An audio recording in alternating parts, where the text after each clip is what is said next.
Dear students, পরিমাণগত রসায়নে আমরা আসলে পদার্থের বিভিন্ন ধরনের পরিমাণ নিয়ে আলোচনা করি। এখন একটা পদার্থের পরিমাণকে প্রকাশ করার জন্য বিভিন্ন ধরনের আমরা প্যারামিটার ইউজ করি, বিভিন্ন ধরনের একক, বিভিন্ন ধরনের নাম ইউজ করি, বিভিন্ন ধরনের মিডিয়াম ইউজ করি। তার মধ্যে একটা মিডিয়াম, সবচেয়ে মেইন যে মিডিয়াম, সেটা হচ্ছে মোল কনসেপ্ট বা মোল সংখ্যা বা মোল সংখ্যার ধারণা, যেটাকে আমরা এন দ্বারা প্রকাশ করি। ঠিক আছে, মোল সংখ্যাকে এন দ্বারা প্রকাশ করি। এখন কোনো একটা পদার্থের মধ্যে এক মোল পরিমাণ পদার্থ আছে, সেটা আমরা কিভাবে জানতে পারবো? আমরা যদি ওই পদার্থটার মধ্যে 6.023 × 10⁻23টি পরমাণু, অর্থাৎ অ্যাভোগাড্রো সংখ্যা, যেটাকে আমরা এন এ দ্বারা প্রকাশ করি, অর্থাৎ অ্যাভোগাড্রো সংখ্যা সংখ্যক যদি পরমাণু কোনো পদার্থের মধ্যে বিদ্যমান থাকে, তাহলে ওই পদার্থের পরিমাণ আমরা বলি কতটুকু? 1 মোল। এরপরে আমরা কোনো পদার্থের আণবিক ভর, যেটাকে আমরা এম দ্বারা প্রকাশ করি, সেই আণবিক ভর অথবা পারমাণবিক ভরকে যদি আমি গ্রাম এককে প্রকাশ করি, তাহলে আমি 1 মোল পরিমাণ পদার্থ পাবো। ফর এক্সাম্পল, অক্সিজেনের আণবিক ভর কত? অক্সিজেনের আণবিক ভর হচ্ছে 32 গ্রাম। ঠিক আছে, 32 গ্রাম।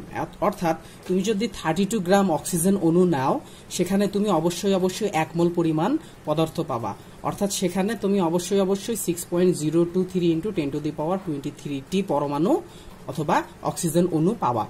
ঠিক আছে, এরপরে তুমি যদি গ্যাসের ক্ষেত্রে চিন্তা করো, খেয়াল করো, আগের যে দুটো এক্সাম্পল বলছি সেখানে আমি অল লিখছি পাশে। অল মিনস এখানে সবগুলা পদার্থের যে সবগুলা স্টেট, অর্থাৎ সব কঠিন, তরল, বায়বীয় বা গ্যাসীয়, তিনটা অবস্থাতেই তোমার এই ঘটনা দুটা ঘটবে।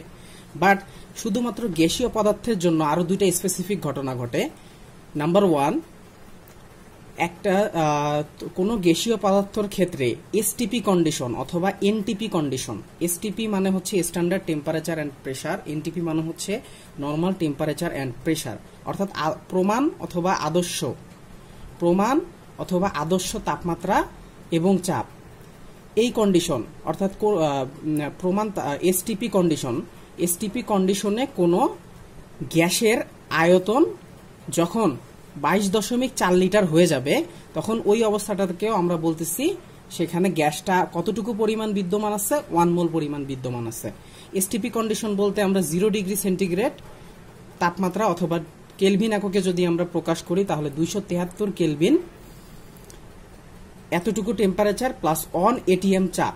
ঠিক আছে, 0 ডিগ্রি সেন্টিগ্রেড টেম্পারেচার এবং 1 ATM চাপের অবস্থাকে আমরা এসটিপি কন্ডিশন বলি। অর্থাৎ কোনো পরিবেশের কোনো সিস্টেমের তাপমাত্রা যদি 0 ডিগ্রি সেন্টিগ্রেড হয় এবং 1 ATM চাপ হয়, ওই স্থানের তাপমাত্রা বা ওই সিস্টেমের তাপমাত্রা যদি 1 ATM হয়, তাহলে ওই কন্ডিশনটাকে আমরা বলবো এসটিপি কন্ডিশন অথবা এনটিপি কন্ডিশন।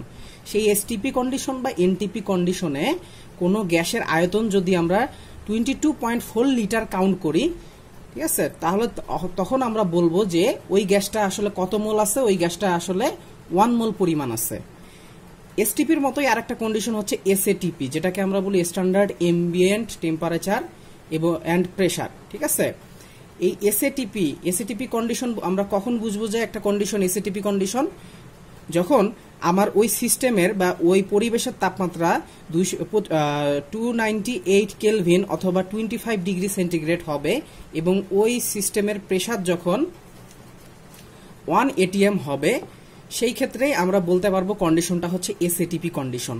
অথবা তোমাকে কোশ্চেনে এসএটিপি কন্ডিশন না বলে তোমাকে রুম টেম্পারেচার বা কক্ষ তাপমাত্রাও বলতে পারে। ঠিক আছে, কক্ষ তাপমাত্রা বা এসএটিপি দুইটাই সেম জিনিস। কক্ষ তাপমাত্রা হিসেবে আসলে 25 ডিগ্রি সেন্টিগ্রেডকে ধরা হয়।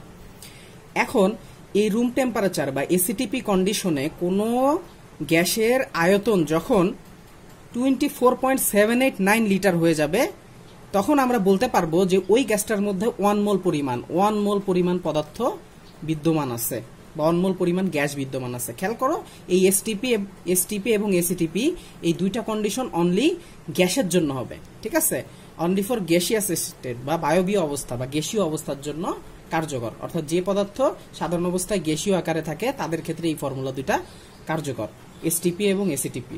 ঠিক আছে, এখন এই মোল সংখ্যার এই কনসেপ্টগুলো যেগুলো আমরা জানলাম, এই সংজ্ঞা অনুসারে এই কনসেপ্টগুলো থেকে আমরা বিভিন্ন ধরনের সূত্র প্রতিপাদন করি। আমরা সেই সূত্রগুলোই একে একে দেখব। তো সূত্রগুলাকে আমি বিভিন্ন সূত্রগুলাকে প্রমাণ করছি, সেই প্রমাণগুলাকে আমি বিভিন্ন কেসে সাজাইছি। তো সবার প্রথমে যে কেস আসতেছে আমাদের সামনে সেটা হচ্ছে এই কেসটা আমরা দেখি। একটু আগে আমরা জানলাম যে অ্যাভোগাড্রো সংখ্যক যদি পরমাণু থাকে কোনো পদার্থে তাহলে সেটাকে আমরা বলি 1 মোল। তাহলে আমি বলবো 6.023 × 10⁻23 এতটি পরমাণু বা অণু মানে হচ্ছে 1 মোল। তাহলে একটি পরমাণুর জন্য কত মোল পাবো আমরা? একটি পরমাণুর জন্য আমরা পাবো 1/Na মোল, Na সংখ্যক মোল। তাহলে টি পরমাণুর জন্য বা x সংখ্যক পরমাণুর জন্য আমরা কত মোল পাবো? ঐকিক নিয়মের মাধ্যমে আমরা জানতে পারলাম যে x সংখ্যক পরমাণুর জন্য আমরা x/Na মোল পরিমাণ পদার্থ আমরা পাবো। অর্থাৎ আমার মোল হিসাবে সেটার পরিমাণ হয়ে যাবে কি x/Na। এখন এই x কে আমরা কি বলতেছি? x কে আমরা অ্যাকচুয়ালি যে কোনো সংখ্যক অণু বা পরমাণু হিসেবে আমরা প্রকাশ করতেছি। অর্থাৎ প্রশ্নে যদি বলে, তোমার কাছে কোশ্চেনে যদি জানতে চায় যে অমুক পদার্থের মধ্যে কতটি পরমাণু আছে, তখন তোমাকে এই ফর্মুলাটা ইউজ করতে হবে। ঠিক আছে, x হচ্ছে যে কোনো সংখ্যক অণু। ধরো তোমাকে বললো 5টি অণুর জন্য কত মোল, 5টি অণুর জন্য কত মোল সেটা তুমি দেখাও, তখন তোমাকে এই ফর্মুলা ইউজ করতে হবে। এখন দেখো ফর্মুলাটা কি, টি পরমাণুর জন্য, খেয়াল করো, টি পরমাণুর জন্য আমরা মোল সংখ্যা পাচ্ছি কত? x/Na। তাহলে এই কেস 1 এর জন্য আমার মোল সংখ্যার ফর্মুলা হচ্ছে n = x/Na। এটা একটা সূত্র পেয়ে গেলাম। এবার কেস 2 তে আমরা মোলার ভর বা আণবিক ভর নিয়ে কাজ করব। খেয়াল করো, একটু আগে আমরা দেখছি যে কোনো পদার্থের আণবিক ভরকে যদি আমি গ্রামে প্রকাশ করি তাহলে সেখানে 1 মোল পরিমাণ পদার্থ থাকবে। অর্থাৎ আমি বলতে পারি আণবিক ভর অথবা মোলার ভর m গ্রাম হচ্ছে 1 মোল। তাহলে 1 গ্রাম কত হবে? 1 গ্রাম 1/m মোল হবে। তাহলে আমি যদি পদার্থের যে কোনো পরিমাণ ভর নিয়ে কাজ করি, অর্থাৎ তোমাকে আমি বলে দিলাম যে তুমি 5 গ্রাম কোনো একটা পদার্থ নিলা, ঠিক আছে? ধরো তোমাকে আমি বললাম 5 গ্রাম অক্সিজেনের জন্য কত মোল আছে তুমি সেটা বের করো। তাহলে 5 গ্রামটা কি? যে কোনো পরিমাণ। তাহলে যে কোনো পরিমাণটাকে আমি W ধরলাম। তাহলে যে কোনো পরিমাণ বা যে কোনো গ্রামের জন্য আমার মোল সংখ্যাটা কতটুকু হবে? মোল সংখ্যাটা হবে W/m মোল। ঠিক আছে, তাহলে এখান থেকে আমি মোল সংখ্যার আরো একটা ফর্মুলা পেয়ে গেলাম। মোলার ভর থেকে আমি আরো একটা মোল সংখ্যার ফর্মুলা পেয়ে গেলাম, সেটা হচ্ছে n = W/m। ঠিক আছে, এটা আমরা কখন ইউজ করব? যখন আমাকে পদার্থের পরিমাণ গ্রাম এককে দেওয়া থাকবে। খেয়াল করো, আগের ফর্মুলাটায় আমরা পদার্থের পরিমাণ যদি কত টি অর্থাৎ অণু সংখ্যা যদি চায় তাহলে আমরা এই ফর্মুলাটা ইউজ করতেছি। বাট যদি আমাকে পদার্থের পরিমাণ গ্রাম এককে দেওয়া থাকে, বা গ্রাম বলো বা মিলিগ্রাম বলো বা কেজি বলো, যে কোনো এরকম ভরের এককে যদি দেয়া থাকে, তাহলে সেক্ষেত্রে আমরা মোল সংখ্যা নির্ণয়ের জন্য ফর্মুলা ইউজ করতেছি কোনটা? W/m। ঠিক আছে, যে কোনো গ্রামের জন্য মোল সংখ্যা পাচ্ছি W/m। ওকে,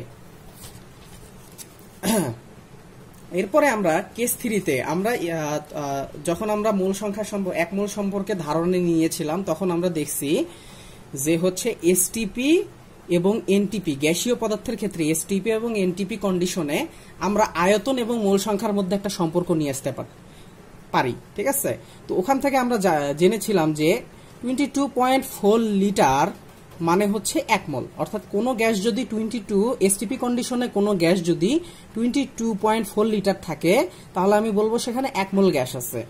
ঠিক আছে, তাহলে 1 লিটার গ্যাসের জন্য কতটুকু মোল হবে? 1/22.4 মোল। তাহলে ভিএসটিপি পরিমাণ অর্থাৎ ভিএসটিপি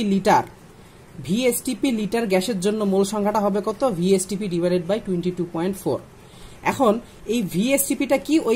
ওই আগের কেস 2টার মতোই এক্স এবং ডাব্লিউ, যেমন যে কোনো এক্স ছিল হচ্ছে যে কোনো সংখ্যক পরমাণু, ডাব্লিউ ছিল যে কোনো সংখ্যক ভর, আর ভিএসটিপি মানে হচ্ছে এসটিপি কন্ডিশনে যে কোনো গ্যাসের আয়তন। ঠিক আছে, যে কোনো গ্যাসের আয়তন, এসটিপি কন্ডিশনে যে কোনো গ্যাসের আয়তন হচ্ছে তোমার হচ্ছে ভিএসটিপি। অর্থাৎ তোমাকে যদি বলা হয় যে এসটিপি কন্ডিশনে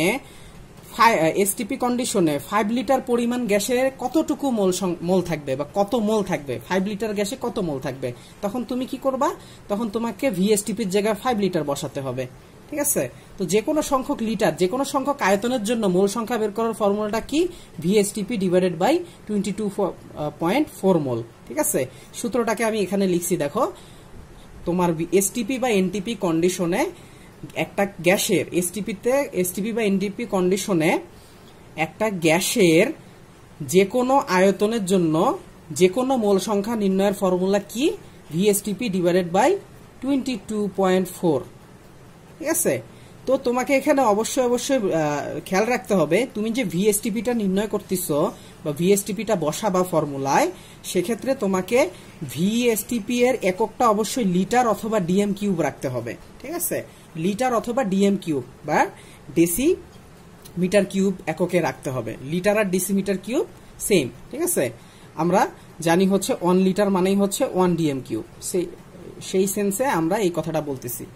আচ্ছা, এখন যদি কোশ্চেনে এমন হয় যে আমার লিটার বা ডিএম কিউব না দিয়ে সেন্টিমিটার কিউব, এমএল অথবা সিসি বলছে, এই তিনটা জিনিস আবার সেম, সেন্টিমিটার কিউব, এমএল, তারপর সিসি, এই তিনটা জিনিস হচ্ছে সেম।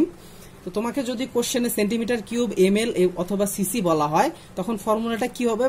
ফর্মুলা 22.4 এর জায়গায় তোমরা হচ্ছে 22,400 লিখবা, অর্থাৎ 22,400 লিখবা। ঠিক আছে, তো সেক্ষেত্রে তোমাকে ভিএসটিপির এককটাও চেঞ্জ করতে হবে। ভিএসটিপির এককটা কি হবে? সেন্টিমিটার কিউব অথবা সিসি অথবা এমএল। ঠিক আছে, তো এই কন্ডিশনের জন্য অ্যাকচুয়ালি এই ফর্মুলাটা ইউজ করতে হবে। এরপর কেস 4 হচ্ছে এসএটিপি কন্ডিশন। ক্যালকুলেশন আগের মতোই সেম। এসটিপিতে যেমন 22.4 লিটার মানে ছিল 1 মোল, এখানে এসএটিপিতে 24.78 লিটার সমান হচ্ছে 1 মোল। তো এখান থেকেও আমি ভিএসএটিপির জন্য একটা ফর্মুলা বের করতে পারি, সেটা হচ্ছে N = ভিএসএটিপি ডিভাইডেড বাই 24.789, অর্থাৎ এসটিপির মতোই। আর এখানকার এককের কন্ডিশনটা কিরকম হবে? এককের কন্ডিশনটা সেম এজ এসটিপির মতনই হবে। আচ্ছা, তো আমরা মোল সংখ্যা এক মোল পদার্থ সম্পর্কে ধারণা জানলাম। এরপরে হচ্ছে মোল সংখ্যা রিলেটেড কয়েকটা সূত্রের প্রতিপাদন দেখলাম। এখন আমরা যদি সমগ্র বইয়ের বা আমার পরিমাণগত রসায়নে মোল সংখ্যার যতগুলো সূত্র আছে সবগুলোকে যদি আমি কম্বাইন করি, তাহলে সূত্রগুলোকে একত্রে এইভাবে লেখা যায়। দেখো, একটু আগে আমরা শিখছিলাম সবার প্রথমে যে ভরের জন্য আমরা সূত্রটা কি পেয়েছিলাম? আমরা পেয়েছিলাম N = W/m, তারপরে পেয়েছিলাম N = x divided by Na, তারপরে ভিএসটিপি ডিভাইডেড বাই 22.4, তারপরে পেয়েছিলাম ভিএসটিপি ডিভাইডেড বাই 24.789। ঠিক আছে, এখানে আমার মোল সংখ্যার আরো দুইটা ফর্মুলা আছে। একটা হচ্ছে পিভি ডিভাইডেড বাই আরটি, যেটা গ্যাসের জন্য, আদর্শ গ্যাসের জন্য, তো এটা আমরা পরে শিখবো। এবং আরো একটা সূত্র আছে, সেটা হচ্ছে ভিএলএস। এখানে ভিএল এর পরিচয় হচ্ছে লিটারে আয়তন, এস এর পরিচয় হচ্ছে মোলারিটিতে ঘনমাত্রা। ঠিক আছে, তো এই ফর্মুলা দুইটার কাজ আমরা এই অধ্যায়ে পরের লেকচারে শিখবো। তো এখানে আমি বলে রাখি আগেই, PV/RT এই ফর্মুলাটা কখন ইউজ হবে? কেবলমাত্র গ্যাসের জন্য। অর্থাৎ এখানে গ্যাসের জন্য, শুধুমাত্র গ্যাসের জন্য কারা ইউজ হচ্ছে? ভিএসটিপি, ভিএসএটিপি এবং PV/RT। এরা এই তিনটা সূত্র কি হচ্ছে? এই তিনটা সূত্র শুধুমাত্র গ্যাসীয় অবস্থায়, পদার্থের গ্যাসীয় অবস্থার জন্য বা গ্যাসীয় পদার্থের জন্য এই ফর্মুলা তিনটা ইউজ হচ্ছে। আর ভিএলএস এই ফর্মুলাটা পরে আলোচনা করব আমরা। এই ফর্মুলাটা মেইনলি লিকুইডের জন্য ইউজ হয়, বাট এটা গ্যাসের জন্য ইউজ করা যায়, বাট সলিডের জন্য ইউজ করা যাবে না। রিমেম্বার দ্যাট, এটা সলিডের জন্য ইউজ করা যাবে না। ঠিক আছে, বাট W/m এবং x ডিভাইডেড বাই Na এই ফর্মুলা দুইটা সার্বজনীন, অর্থাৎ কঠিন, তরল, বায়বীয়, তিন ক্ষেত্রেই তুমি এই ফর্মুলাগুলো ইউজ করতে পারবা। এখন মোল সংখ্যার সমস্ত সূত্র আমাদের শেখা হয়ে গেল। এখানে আমি কিছু এক্সট্রা ইনফরমেশন দিব তোমাদের, যেগুলো তোমাদের বিভিন্ন ধরনের ম্যাথ বা এডমিশনে কাজে লাগবে। ঠিক আছে, তো আমি এখানে এটাকে টাইটেল দিচ্ছি সাম মোর ইনফো। তার মধ্যে প্রথমে আছে ঘনত্ব, অর্থাৎ আমাকে যদি ঘনত্ব কোশ্চেনে ঘনত্ব বলে, সেক্ষেত্রে আমরা কি করব? সেক্ষেত্রে আমরা দেখো ঘনত্বের ফর্মুলাটা ইউজ করব। কোন ফর্মুলা ইউজ করব? ঘনত্ব ডি। আমরা ঘনত্বকে ডি দ্বারা প্রকাশ করতেছি এখানে কেমিস্ট্রিতে। ঘনত্ব D = W divided by V. এখানে W হচ্ছে পদার্থের পরিমাণ, গ্রাম অথবা কেজি এককে। ঠিক আছে, গ্রাম, কেজি, মিলিগ্রাম, কোনো না কোনো একটা এককে হবে। আর ভি হচ্ছে পদার্থের আয়তন, অর্থাৎ এটা হচ্ছে ভর, এটা হচ্ছে আয়তন। অর্থাৎ ভরকে আয়তন দ্বারা ভাগ করলে ঘনত্ব পাওয়া যায়, এটা তো আমরা জানি। এখন কথা হচ্ছে কোন সময় আমরা কোন একক ইউজ করব। খেয়াল করো, এখানে আমি লিখে দিছি যে আমার ডেনসিটি বা ঘনত্বের একক যদি গ্রাম পার এমএল হয়, তাহলে আমরা ডাব্লিউ কে নিব হচ্ছে, অর্থাৎ ভর নিব গ্রাম এককে, আর আয়তনকে নিব হচ্ছে এমএল এককে, মিলিলিটার এককে। যদি এই এককগুলা না থাকে, এই এককগুলাতে কনভার্ট করে নিয়ে আসতে হবে, ঠিক আছে। আর যদি ডিটা কেজি পার মিটার কিউব এককে থাকে, তাহলে আমি তোমার ভরকে নিব কেজি এককে আর আয়তনকে নিব মিটার কিউব এককে।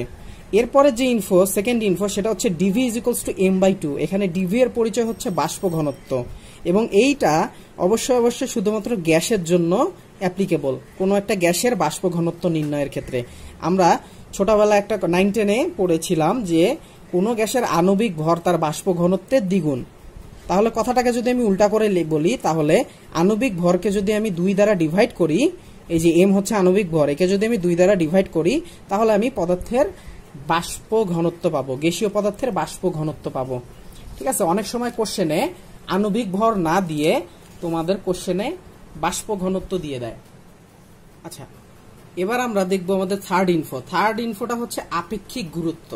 তা আপেক্ষিক গুরুত্ব পড়ার আগে আমাদের আপেক্ষিক ঘনত্ব সম্পর্কে একটু জানতে হবে, ঠিক আছে।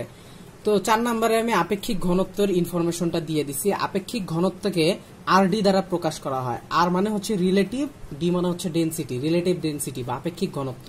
আপেক্ষিক ঘনত্বের ফর্মুলাটা হচ্ছে কি d1 ডিভাইডেড বাই d2। এখানে d1 এর পরিচয় কি? d1 এর পরিচয় হচ্ছে আমরা যার ঘনত্ব বের করব, সে হচ্ছে তার মানে যার ঘনত্ব আমরা নির্ণয় করব, যার আপেক্ষিক ঘনত্ব নির্ণয় করব, ঠিক আছে, তার ঘনত্বকে আমরা d1 দ্বারা প্রকাশ করতেছি। আর d2টা কি? d2টা হচ্ছে যার সাপেক্ষে আমরা ঘনত্ব বের করব। একটা এক্সাম্পলের মাধ্যমে আমরা জিনিসটা ভালো মতো বুঝতে পারবো। খেয়াল করো, আমি একটা এক্সাম্পল এখানে লিখছি যে একটা পদার্থ কেরোসিন, সেই কেরোসিনের সাপেক্ষে তোমাকে কি করতে হবে? পারদের আপেক্ষিক ঘনত্ব নির্ণয় করতে হবে। অর্থাৎ কেরোসিন এবং পারদ দুটা ভিন্ন পদার্থ, এদের মধ্যে পারদের আপেক্ষিক ঘনত্ব বের করতে হবে কেরোসিনের সাপেক্ষে। কোশ্চেনে তোমাকে পারদের ঘনত্ব দেয়া আছে এবং কেরোসিনের ঘনত্ব দেওয়া আছে 1875, আর পারদের ঘনত্ব দেওয়া আছে হচ্ছে 2135 কেজি পার মিটার কিউব। তো আমরা একটু আগে ফর্মুলা থেকে দেখতে পারলাম যে আমার যে d1 কি, আমি যার ঘনত্ব, যার আপেক্ষিক ঘনত্ব বের করব, তার ঘনত্বটা হচ্ছে, তার নিজস্ব ঘনত্ব হচ্ছে d1। তাহলে আমি বের করতেছি এখানে কার? আমি বের করতেছি আপেক্ষিক ঘনত্ব, বের করতেছি কার? এখানে পারদের বের করতেছি। তাহলে পারদের ঘনত্বকে আমরা ধরবো d1। তাহলে d1 এর জায়গায় আমি 2135 বসালাম। আর কার সাপেক্ষে বের করতেছি? কেরোসিনের সাপেক্ষে। তাহলে কেরোসিনের ঘনত্বটাকে আমরা d2 এর জায়গায় বসালাম, d2 এর স্থানে আমরা কেরোসিনের ঘনত্বটাকে বসালাম। বসালে দেখো আমি একটা মান পাচ্ছি 1.14। এটাই হচ্ছে আমার পারদের, Hg মানে পারদ বা মার্কারি বা পারদের আপেক্ষিক ঘনত্ব হচ্ছে 1.14। এই আপেক্ষিক ঘনত্বের কিন্তু কোনো একক থাকবে না, কোনো একক নেই, এই জন্য আমি নো একক লিখছি, ঠিক আছে। এখন কথা হচ্ছে আমরা যে কোনো পদার্থের সাপেক্ষে যে কোনো পদার্থের আপেক্ষিক ঘনত্ব নির্ণয় করে থাকি। বাট আমার যদি এমন হয় যে কোনো একটা পদার্থের আপেক্ষিক ঘনত্ব নির্ণয় করব, কার সাপেক্ষে? পানির সাপেক্ষে, ঠিক আছে। যদি আমরা পানির সাপেক্ষে, খেয়াল করো, যদি আমরা পানির সাপেক্ষে আপেক্ষিক ঘনত্বটা নির্ণয় করি, অর্থাৎ d2 = যদি 1000 হয়, কারণ পানির ঘনত্ব কি 1000, তো d2 = 1000, অর্থাৎ পানির ঘনত্ব সাপেক্ষে যদি আমরা অন্য কোনো পদার্থের আপেক্ষিক ঘনত্ব বের করি, তাহলে সেই আপেক্ষিক ঘনত্বটা আর আপেক্ষিক ঘনত্ব থাকবে না, সেটার নাম হয়ে যাবে আপেক্ষিক গুরুত্ব, যেটাকে আমরা বলতেছি স্পেসিফিক গ্র্যাভিটি, ঠিক আছে। আমরা প্রতীক লিখি Sg। তাহলে এই ব্যাপারটাই আমি এখানে 3 নম্বর ফর্মুলায় লিখছি, আপেক্ষিক গুরুত্ব Sg = d ডিভাইডেড বাই 1000। এখানে d হচ্ছে তুমি যে পদার্থের আপেক্ষিক গুরুত্ব নির্ণয় করবা তার ঘনত্ব, আর নিচে হচ্ছে 1000, যেটা হচ্ছে পানির ঘনত্ব, ঠিক আছে। পানির ঘনত্ব দিয়ে কোনো ঘনত্বকে ভাগ করলেই সেটাই আমরা কি বলতেছি? সেটাকে আমরা বলতেছি আপেক্ষিক গুরুত্ব। আশা করি বুঝতে পারছো।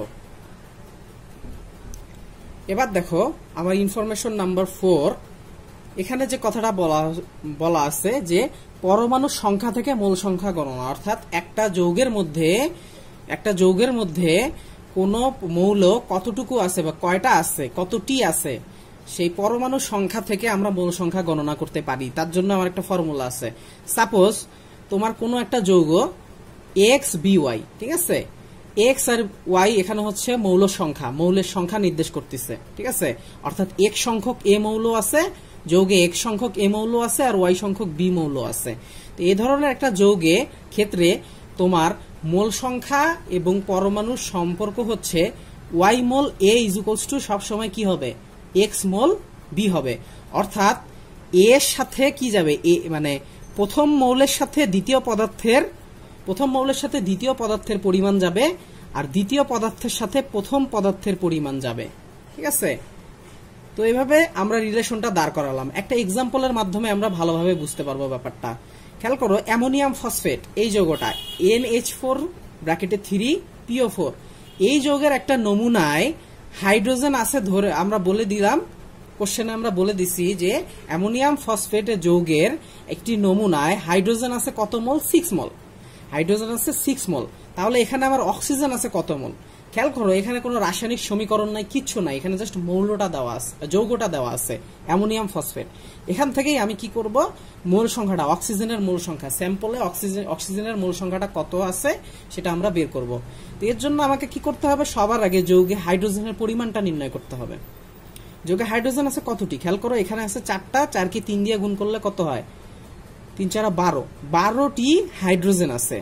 আর যৌগের মধ্যে অক্সিজেন আছে কতটি, এই যে O4, 4টি, ঠিক আছে। তো আমরা একটু আগে কি দেখছি ফর্মুলায়, যে এর পরিমাণের সাথে বি এর মোল সংখ্যা গুণ হবে, আর বি এর পরিমাণের সাথে তোমার হচ্ছে এর মোল সংখ্যা বা এর পরিমাণটা গুণ হবে, ঠিক আছে। তাহলে ওই কাজটাই আমরা করছি। অক্সিজেন আছে কতটি, 4টি, অক্সিজেন আছে 4টি। এই 4টি অক্সিজেনের সাথে আমরা হাইড্রোজেনের মোল সংখ্যাটা গুণ করছি, অর্থাৎ অক্সিজেনের পরিমাণের সাথে আমরা হাইড্রোজেনের মোল সংখ্যাটা গুণ করছি। আবার হাইড্রোজেনের পরিমাণের সাথে আমরা কি করব, অক্সিজেনের মোল সংখ্যা গুণ করব। এখন অক্সিজেনের মোল সংখ্যাটাই কি আমাকে বের করতে হবে। তো সেটা দেখো, এখন এখান থেকে আমি ক্যালকুলেশন করছি, ঠিক আছে। 12টাকে এই দিকে নিয়ে আসছি, এদিকে 4 × 6 24 হয়ে গেছে। তাহলে রেজাল্টটা আসছে কত, দেখো 24কে 12 দ্বারা ডিভাইড করলে রেজাল্ট আসছে 2 মোল। অর্থাৎ তোমার এই স্যাম্পলের মধ্যে অক্সিজেন থাকবে হচ্ছে কত মোল, 2 মোল, ঠিক আছে। এরপরে যে আমার একটা ইনফরমেশন, সেটা হচ্ছে একটা বিশেষ একটা পদ্ধতিতে কোনো পদার্থের পারমাণবিক ভর নির্ণয়। পদ্ধতিটার নাম হচ্ছে ডালং পদ্ধতি। এই ডালং পদ্ধতিতে তুমি কোনো বস্তুর পারমাণবিক ভর নির্ণয় করতে পারবা। সেক্ষেত্রে তোমাকে কি করতে হবে, সেক্ষেত্রে তোমাকে 6.4 এই সংখ্যাটা ফিক্সড, এই ফিক্সড সংখ্যাটাকে ক্যালোরিতে আপেক্ষিক তাপ দ্বারা ভাগ করতে হবে। অর্থাৎ তুমি যে পদার্থের পারমাণবিক ভর বের করতে চাচ্ছ, ওই পদার্থের আপেক্ষিক তাপ বের করবা, সামহাউ বের করে সেই আপেক্ষিক তাপটা যদি জুল এককে থাকে তাহলে ক্যালোরি এককে পরিণত করবা, করে সেই মানটা দিয়ে তুমি 6.4কে ডিভাইড করলেই তুমি কি পেয়ে যাচ্ছ, তুমি পারমাণবিক ভর পেয়ে যাচ্ছ। ফর এক্সাম্পল দেখো, এখানে আমি এক্সাম্পলটা দিছি। ফর এক্সাম্পল এখানে বলা আছে, ডালং পদ্ধতিতে কোন যৌগের আপেক্ষিক তাপ তুমি নির্ণয় করছো 0.836 জুল। এই যৌগটার নাম কি তোমার কাছে জানতে চাইছে। তো এটা কি, সবার প্রথমে আপেক্ষিক তাপ দেয়া আছে কিসে, ডালং পদ্ধতিতে আপেক্ষিক তাপ দেয়া আছে কত, জুল এককে। সেটাকে তোমাকে ক্যালোরিতে কনভার্ট করতে হবে। আমরা জানি জুলকে ক্যালোরিতে কিভাবে কনভার্ট করি, 1 জুল সমান 0.24 ক্যালোরি, ঠিক আছে।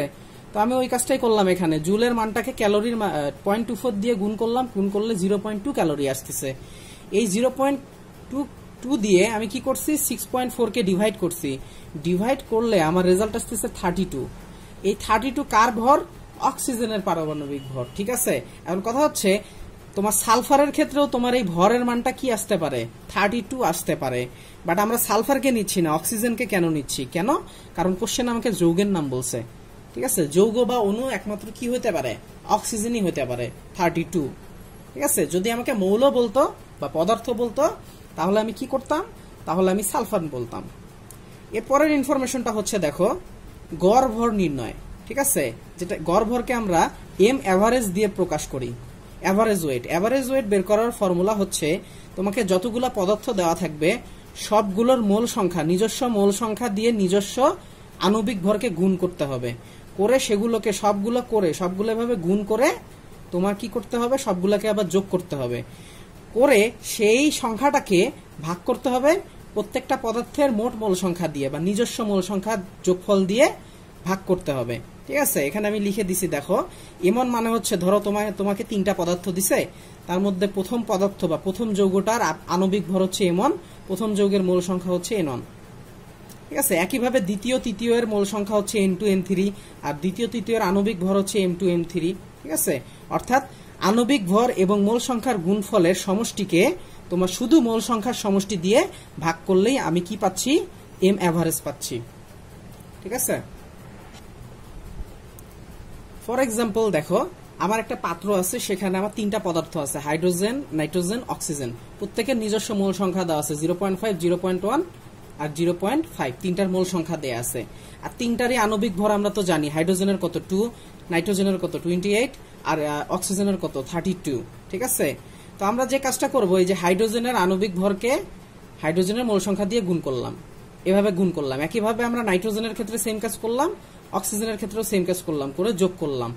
সেটাকে আমরা ডিভাইড করছি প্রত্যেকটা পদার্থের নিজস্ব মোল সংখ্যা দিয়ে। যেমন এখানে হাইড্রোজেনের 0.5, 0.5, নাইট্রোজেনের 0.1, 0.1, আর এটা হচ্ছে তোমার অক্সিজেনের 0.5, 0.5। এই 3টা পদার্থের 3টা মোল সংখ্যাকে যোগ করছি, যোগ করে ক্যালকুলেশন করছি। এভাবে ক্যালকুলেশন করে আমার রেজাল্ট আসছে কতটুকু, 18 গ্রাম। এই 18 গ্রামটাই হচ্ছে আমার অ্যাভারেজ ওয়েট, অর্থাৎ পাত্রের মধ্যে যে 3টা গ্যাসীয় পদার্থ আছে বা 3টা পদার্থ আছে তাদের অ্যাভারেজ ওয়েট গড় ভর হচ্ছে 18 গ্রাম। এখন দেখো এখান থেকে আমরা আরেকটা কনসেপ্টের ধারণা পাই, সেটা হচ্ছে বিচ্যুতি নির্ণয়, যেটাকে আমরা ইংরেজিতে বলতেছি ফ্লাকচুয়েশন। ফ্লাকচুয়েশন কিভাবে আমরা বের করি, আমরা আণবিক গড় ভরকে গড় আণবিক ভর থেকে যদি আমি অ্যাকচুয়াল আণবিক মানে অ্যাকচুয়াল ভরটা বাদ দেই, অর্থাৎ গড় ভর থেকে যদি অ্যাকচুয়াল ভর বাদ দেই, তাহলে আমি ফ্লাকচুয়েশন বা বিচ্যুতি নির্ণয় করতে পারবো। বিচ্যুতি বলতে আসলে বোঝায় যে একটা পদার্থের আসল ভর যতটুকু ছিল তার থেকে গড় ভর নির্ণয় করার ফলে আমার কতটুকু ভর বাড়ছে অথবা কতটুকু ভর কমছে, অর্থাৎ ডিফারেন্সটা আমরা জানতে চাচ্ছি, এবং এই ডিফারেন্সটাকে আমরা বলতেছি ফ্লাকচুয়েশন।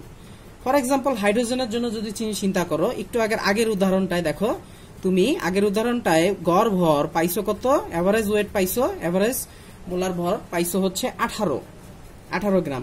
কিন্তু তুমি যদি হাইড্রোজেনের অ্যাকচুয়াল মাস নির্ণয় করতে চাও, অর্থাৎ অ্যাকচুয়াল ভর যদি তুমি নির্ণয় করো, তাহলে কি হবে, হাইড্রোজেনের অ্যাকচুয়াল মাস কত, অ্যাকচুয়াল ভর কি এমন আর এনন, অর্থাৎ মোল সংখ্যাকে আণবিক ভর দিয়ে আমি গুণ করলেই, মোল সংখ্যাকে আণবিক ভর দিয়ে যদি আমরা গুণ করি, তাহলে কি আমি অ্যাকচুয়াল মাস বা তোমার যে নিজস্ব যে ভর সেই ভরটা আমরা পেয়ে যাচ্ছি।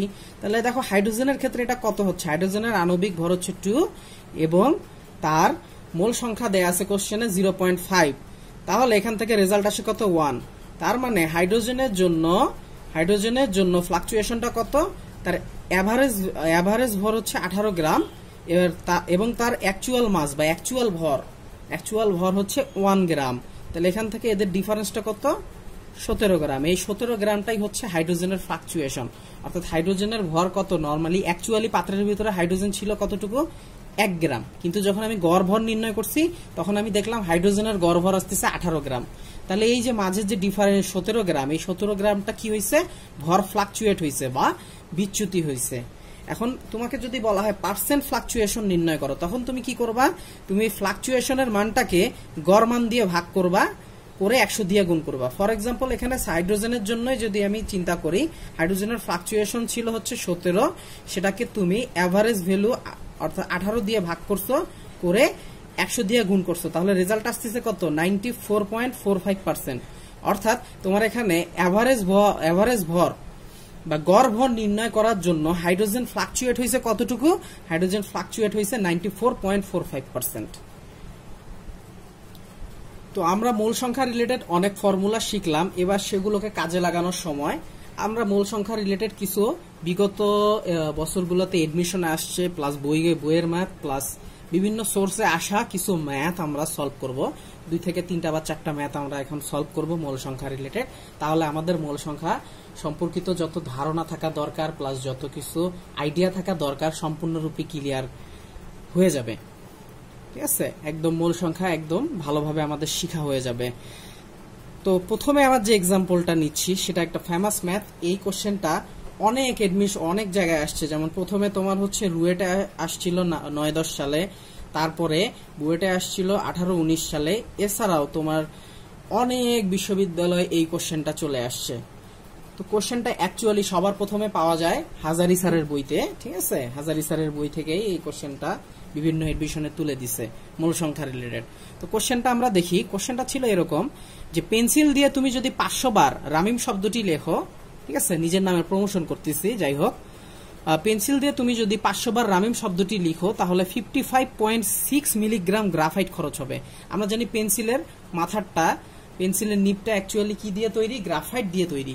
তো তুমি যখন পেন্সিল দিয়ে লিখবা পেন্সিল তো ক্ষয় হবে। পেন্সিল ক্ষয় হওয়া মানে কি? গ্রাফাইট ক্ষয় হওয়া, ঠিক আছে? তো 500 বারে গ্রাফাইটটা ক্ষয় হচ্ছে কতটুকু পরিমাণের? 55.6 মিলিগ্রামের। তোমার কাছে জানতে চাইছে কোশ্চেনে, তুমি যদি একবার লিখো, একবার রামিম শব্দটা লিখো, তাহলে তখন তোমার কতটুকু গ্রাফাইট, কতটি গ্রাফাইট, খেয়াল করো কোশ্চেনে কতটি চাইছে, কতটি গ্রাফাইট খরচ হবে। তো আমার যদি কোশ্চেনে টি চায় তাহলে আমাকে বের করতে হবে কি? এক্স। তার মানে আমাকে ফর্মুলা আনতে হবে কি? x/na। আবার আমার কোশ্চেনে ভরে পরিমাণটা দেয়া আছে 55.6 মিলিগ্রাম, যেটাকে আমি যদি গ্রামে কনভার্ট করি তাহলে আমার আরো একটা ফর্মুলা আসতেছে w/m, সেটাও চলে আসতেছে। তার মানে অ্যাকচুয়ালি আমাকে এখানে দেখো এই w/m এবং x/na এই দুইটা ফর্মুলা দিয়ে আমাকে ম্যাথটা করতে হবে। এখন তার আগে আমার x বের করতে হবে, na তো আমার জানা আছে, m হচ্ছে কি? তোমার গ্রাফাইটের আণবিক ভর। গ্রাফাইটের আণবিক ভর হচ্ছে কত? 12। কারণ কি? কারণ গ্রাফাইট হচ্ছে কার্বনের একটা রূপভেদ। কার্বনের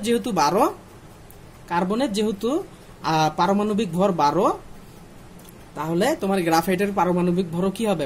পারমাণবিক বা আণবিক ভর হবে 12, ঠিক আছে? এখন মানে আমার মেইনলি এখন দরকার কি? এখন দরকার হচ্ছে ডাব্লিউ এর মানটা। ডাব্লিউ এর মানটা পেয়ে গেলে আমি এক্স বের করতে পারবো। এখন ডাব্লিউ কিভাবে পাবো? খেয়াল করো কোশ্চেনে আমাকে দিছে 500 বার খরচ করছো তুমি। 500 বার তুমি যদি নামটা লেখো তাহলে তোমার খরচ হচ্ছে কতটুকু? কত গ্রাম? 55.6 মিলিগ্রাম। এটাকে আমাকে অবশ্যই গ্রামে কনভার্ট করতে হবে, কারণ আমি বলেছিলাম তোমাদের যে w/m ফর্মুলাটা কিসের জন্য, কখন অ্যাপ্লিকেবল? যখন তুমি ডাব্লিউ এর মানটাকে গ্রাম এককে প্রকাশ করবা, ঠিক আছে? তাহলে তুমি এটাকে গ্রামে কনভার্ট করলা। 500 বারে খরচ হচ্ছে এত গ্রাম, অর্থাৎ মিলিগ্রামকে 10⁻³ দিয়ে গুণ করলাম, গ্রাম হয়ে গেল। এখন তাহলে একবারে খরচ হবে কতটুকু? একবারে খরচ হবে, তুমি ঐকিক নিয়ম করো, 500 দিয়ে ভাগ করলাম, ভাগ করলে তোমার মান আসে 1.112 × 10⁻⁴ গ্রাম। তাহলে একবার লিখতে তোমার খরচ হচ্ছে কত গ্রাম? এত গ্রাম। এই গ্রামটাই হচ্ছে তোমার ডাব্লিউ এর পরিমাণ। তাহলে তুমি এখন ফর্মুলা ডাব্লিউ এর মানটা বসাও। এম এর মান 12 বসাইছো, তারপর এন এর মান তো তুমি জানোই, অ্যাভোগাড্রো সংখ্যা 6.023 × 10⁻23। এই সবগুলো ক্যালকুলেশন করলে তোমার এক্স এর ভ্যালু আসতেছে কত? 5.58 × 10⁻18টি, অর্থাৎ এতটি অণু বা এতটি গ্রাফাইট পরমাণু তোমার কি হচ্ছে? খরচ হচ্ছে একবার লিখার ক্ষেত্রে এতটি খরচ হচ্ছে। আশা করি বুঝতে পারছো। আচ্ছা, এবার দ্বিতীয় এক্সাম্পলটা দেখো। এই কোশ্চেনটা হচ্ছে তোমার বুয়েটে 14-15 সালে আসছে।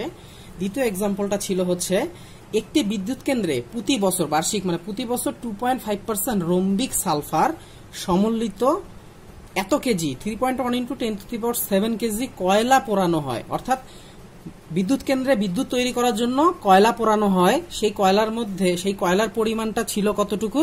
3.1 × 10⁻7 কেজি। এটা হচ্ছে কয়লার পরিমাণ, ঠিক আছে? এই পরিমাণ কয়লার মধ্যে রম্বিক সালফার আছে কতটুকু? 2.4% আছে, ঠিক আছে? তো তোমাকে এই ইনফরমেশনটুকু দিয়ে তারপরে বলছে এসটিপিতে উৎপন্ন সালফার ডাইঅক্সাইড গ্যাসের আয়তন নির্ণয় করো। তোমাকে এখান থেকে সালফার ডাইঅক্সাইড গ্যাসের আয়তন বের করতে বলছে। তো সালফার ডাইঅক্সাইডটা যেহেতু আমাকে কোশ্চেনে সালফার ডাইঅক্সাইডের ডেটা চাইছে, পরিমাণ চাইছে, তাহলে আমাকে সালফার ডাইঅক্সাইড কিভাবে তৈরি হয়েছে সেই রহস্যটা জানতে হবে।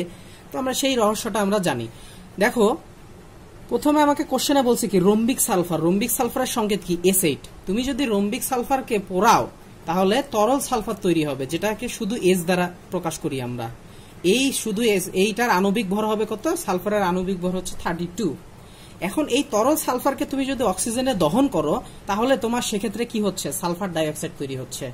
এখন সালফার ডাইঅক্সাইড তৈরির সময় বিক্রিয়াটা খেয়াল করো, তুমি দেখলা সালফার লাগছে কতটুকু? 1 মোল, আর সালফার ডাইঅক্সাইড লাগছে কতটুকু? 1 মোল। তাদের সামনে কিছু নাই, মানে 1 আছে, তার মানে দুইজনই 1 মোল করে রাখছে।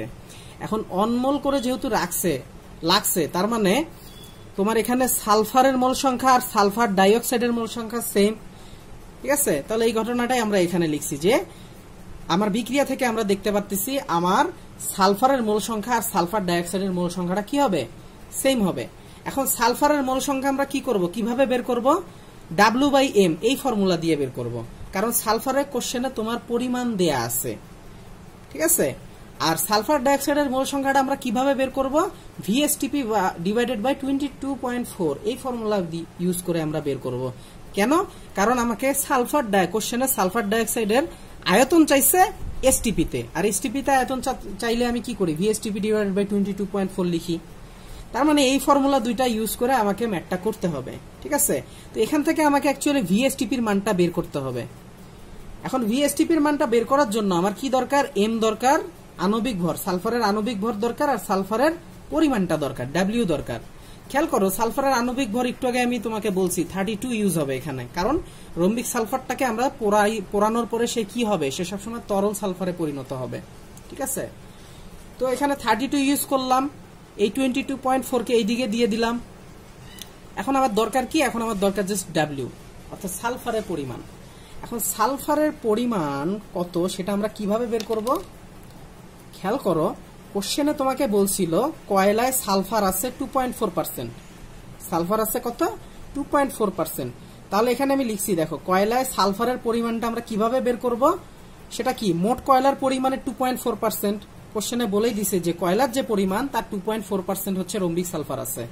তাহলে মোট কয়লার পরিমাণ কত, 3.1 × 10⁷ কেজি। তাহলে এত কেজি এর 2% হবে, 2.4% হবে তোমার সালফারের পরিমাণ। এখন এই পরিমাণটা কেজিতে আছে, আমরা কেজি ডাব্লিউ ইউজ করার সময় আমরা তো কেজিতে রাখি না, আমরা কি করি, আমরা গ্রাম এককে রাখি। তাহলে সেক্ষেত্রে আমাকে এটাকে গ্রামে কনভার্ট করতে হয়েছে। তাহলে 3.1 × 10⁷ কে গ্রামে কনভার্ট করলে কি পাচ্ছি, 3.1 × 1010 গ্রাম। তাহলে এত গ্রাম কয়লার 2.4% মানে কি, 2.4/100, উঠাই দিলে নিচে 100 চলে আসবে, এর মানে হচ্ছে গুণ।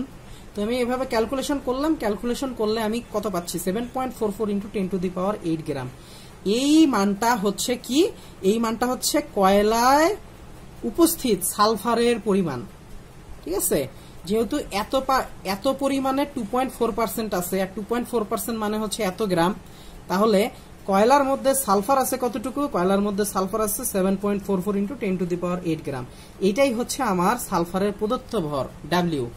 এই W এর মানটা আমি যদি এখন এই ফর্মুলায় বসাই দেই, তাহলেই আমার আলটিমেটলি কি হয়ে যাচ্ছে, আমার VSTP অর্থাৎ STP তে আমি সালফার ডাইঅক্সাইড গ্যাসের আয়তনটা পেয়ে গেলাম। এবার এই ম্যাথটা দেখো, এক্সাম্পল 3। এই ম্যাথটা বলছে যে একজন লোক নিঃশ্বাসের সাথে 200 মিলিগ্রাম বাতাস নেয়, অর্থাৎ লোকটা কি করতেছে, নিঃশ্বাস যখন নেয় সে 200 মিলিগ্রাম বাতাস নেয়, তার পরিমাণটা দেয়া আছে। এখন কোশ্চেনে আমাকে আরো কিছু ইনফরমেশন বলছে বাতাসে অক্সিজেন 20% ভরে থাকে। যদি বাতাসে যদি 20% ভরে অক্সিজেন থাকে, তাহলে একবার নিঃশ্বাসে লোকটি কতগুলো অক্সিজেন অণু গ্রহণ করবে, অর্থাৎ কতটি জানতে চাইছে। তো যখনই তোমাকে বলছে কতগুলো কতটি, তোমাকে সূত্র চিন্তা করতে হবে কি, x/n। আমি এই যে x/n চিন্তা করছি, ঠিক আছে। আবার কোশ্চেনে পরিমাণ দেয়া আছে, পরিমাণ নিয়ে যখনই বলবে তখনই তুমি চিন্তা করবা কি, W/m। এই যে আমি W/m চিন্তা করছি, অর্থাৎ x/n আমি W/m বলছি, ঠিক আছে। তো এই জিনিসগুলো ইকুয়াল কেন বলতেছি আমরা, ওই যে মোল সংখ্যার যে 5টা সূত্র আছে ওই সূত্র অনুযায়ী আমি ইকুয়ালি বলতেছি, ঠিক আছে। তো এখন দেখো, আমাকে দেখো খেয়াল করো, এখানে বলছে লোকটা নিঃশ্বাসের সাথে 200 মিলিগ্রাম বাতাস নেয়। এখন বাতাসের মধ্যে শুধু অক্সিজেন না, বাতাসের মধ্যে অন্যান্য উপাদানও থাকে, কিন্তু আমাকে নিঃশ্বাসে তো শুধু আমরা অক্সিজেনই নেই, তাই না। তো আমাকে শুধুমাত্র অক্সিজেনের পরিমাণটাই জানতে হবে, কারণ কি, কারণ আমাকে কোশ্চেনে অক্সিজেন কতগুলো আছে, অর্থাৎ কতটি অক্সিজেন আছে সেটা জানতে চাইছে। তার মানে আমাকে কাজ করতে হবে অক্সিজেনকে নিয়ে, ঠিক আগের ম্যাথটার মতো। আগের ম্যাথে যেমন আমার কয়লার পরিমাণ দিছিল, সালফারের পরিমাণ আমরা বের করে নিছি, ঠিক আছে, কারণ কাজ করতে হয়েছে সালফারকে, দেন সালফার ডাইঅক্সাইডকে নিয়ে। তো এটাতেও ঠিক একইভাবে তোমাকে বাতাসের পরিমাণ দেওয়া আছে, কিন্তু অক্সিজেনের পরিমাণটা বের করতে হবে বাতাস থেকে। তাহলে ওই কাজটাই আমরা করলাম, যে বাতাস থেকে অক্সিজেনের পরিমাণ কিভাবে বের করছি, অক্সিজেনের পরিমাণ ইজ ইকুয়ালস টু বাতাসের পরিমাণে 20%।